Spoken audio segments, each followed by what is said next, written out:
Welcome to the Spectrum of Health podcast. My name's Jav, but before we go anywhere, before we do anything or go anywhere, I need you to do me one small favor, man. If you're listening on Spotify, Apple, or on YouTube, give me a like, drop a comment, share, give me a rating, especially if you're on YouTube, subscribe to the channel because I post hella videos for you. I'm changing the game. And also, if you are feeling friendly and you want to support the podcast, please donate a coffee because your donations actually keep this going and keep the information coming. So what we're talking about today, I got a very special episode for you. This was inspired by a conversation I had recently. We're on a consultation call. And basically, this guy wanted to achieve a body recomposition. How can you build muscle and burn fat at the same time? A lot of people say this isn't possible, but for a certain part of society, for a certain section of you guys out there, it is possible. I'm going to talk to you exactly how you can do this. Okay, so let's go through this because I'm going to talk about maybe 8 to 9 different ways you can achieve this and everything you need to get right to achieve this. And it's worked for a lot of clients that I coach and a lot of people that I've seen do it before in the past and my friends and stuff like that. So the first thing you actually need to get right is your calories. You need to be eating at calorie maintenance. Before I continue with this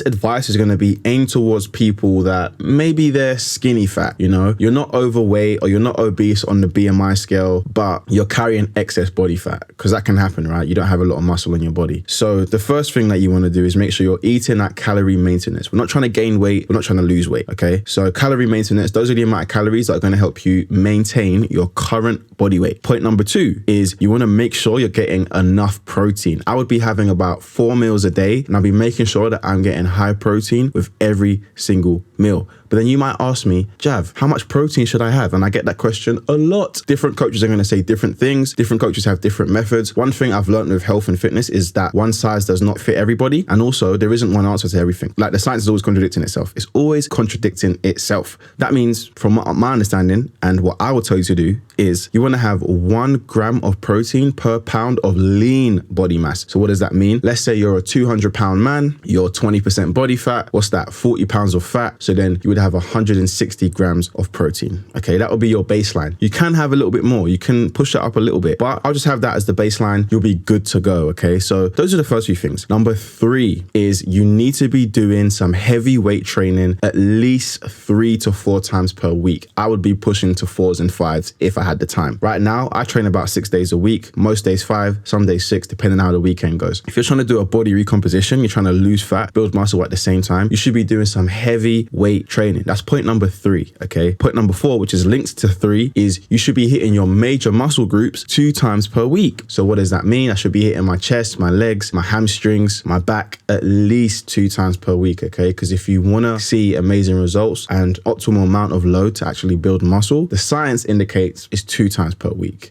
Now, there may be someone out there who says, oh, you can do 1, but I'm telling you what I know and what's worked for the people that I have worked with. And 2 times per week is good enough. So if you're hitting the gym 3 times or 4 times or 5 times, you still want to be making sure you're hitting those major muscle groups 2 times per week. So point number 5 is linked to point number 3 and 4, and that is you need to progressively be overloading your lifts. This is a pet peeve of mine. People going to the gym and doing the same weight over and over and over and over again, then looking in the mirror and asking themselves, hey, why don't I look any different? Well, it's because you didn't push yourself or you were scared. You didn't want to go up on squatting today. You didn't want to go up on the bench press today. Well, I'm telling you, you need to progressively be overloading your lifts. That means that maybe every 2 or 3 weeks, you might want to add 2.5 kilos to the bench press. You might want to add a little 5 kilos to your squat. You might want to add a little 10 kilos to the leg press machine. And that means you need to be tracking all your lifts. I don't understand how you can go to the gym and not track the data because what gets tracked can be optimized. Remember that. What gets tracked can be optimized. Don't forget that. Number 6 though, you need to get more sleep, okay? Because sleep is the time where our body is recovering. It's recovering from all those muscle tears that we just created in the gym, those little macro tears, and that's where you're going to build more muscle. So if you're sleeping like a 2-year-old and you're just waking up every minute through the night and you're getting to bed super late, you're not going to build muscle. You're not going to have good energy. You're not going to be able to push yourself in the gym. So those are the things that you need to really be prioritizing. Point 7, and this is actually an important one, is don't quit cardio. You should still be doing cardio, whether it's some steady state cardio, some high intensity intervals, whatever it is, you should be doing some form of cardio, okay? For me personally, I like to go on a 5 to 10K run every weekend. That's my form of cardio, and it just helps me stay lean. I think that is really good for you, especially steady state cardio in that fat burning zone. But HIIT workouts are perfect as well. I also like to do interval runs. I like to do a little bit of fake CrossFit is what I call it, because I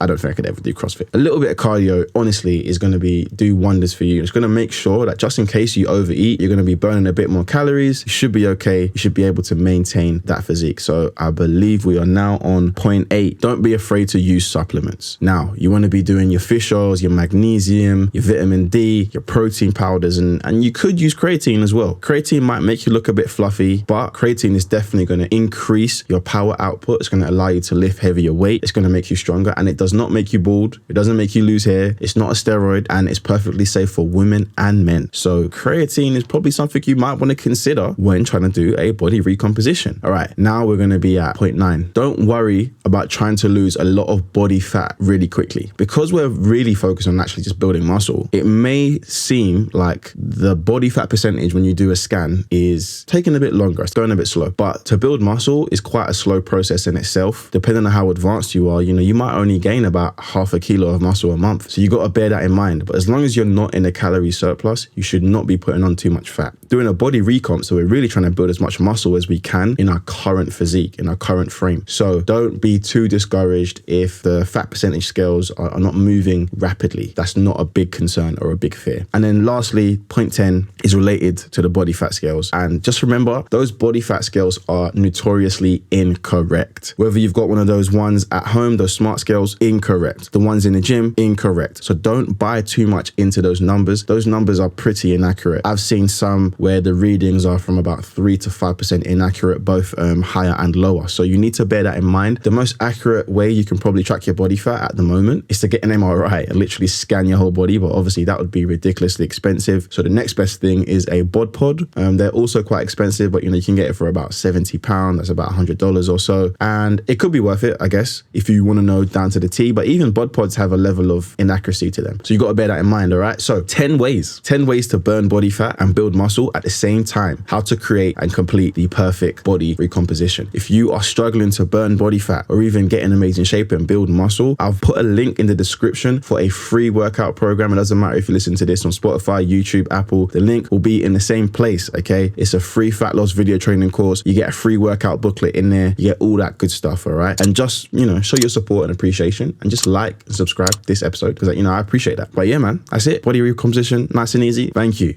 The Spectrum of Health podcast. It's Jav here, over and out. Peace.